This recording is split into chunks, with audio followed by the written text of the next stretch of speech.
75 days weight loss চ্যালেঞ্জের আজ হলো আমার ডে 2। সকালে সবার প্রথমে আমি আমার মর্নিং ড্রিঙ্কটা নিয়েছিলাম, যা ছিল কোরিয়ান্ডার সিডস ওয়াটার। দেখো, যেহেতু আমার থাইরয়েড আছে, তাই এই মর্নিং ড্রিঙ্কটা আমার থাইরয়েড স্টিমুলেটিং হরমোনটাকে ব্যালেন্স রাখার চেষ্টা করে। তোমরা অন্য কিছু ট্রাই করতে পারো নিজেদের সমস্যা অনুযায়ী। আজ আমি এক্সারসাইজের জন্য কার্ডিও করেছিলাম।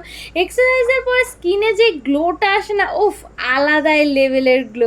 আজ ব্রেকফাস্টে নিয়েছিলাম দুটো ওটসের চিলা, বেশ ভালোই লাগলো। মিড মর্নিংয়ে নিয়েছিলাম শশা আর সাথে গাজর।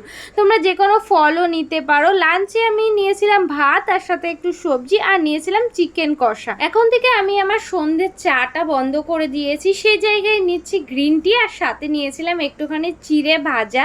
অনেকদিন পরে আমি একটুখানি ফেস প্যাক অ্যাপ্লাই করেছিলাম, বেশ ভালো লাগলো। ডিনারটা করেছিলাম দুটো রুটি আর সাথে দুপুরের ওই চিকেন কষাটা দিয়ে। তোমাদের সাথে দেখা হচ্ছে ডে 3-তে। চ্যানেলটাকে সাবস্ক্রাইব করে দিও। বাই।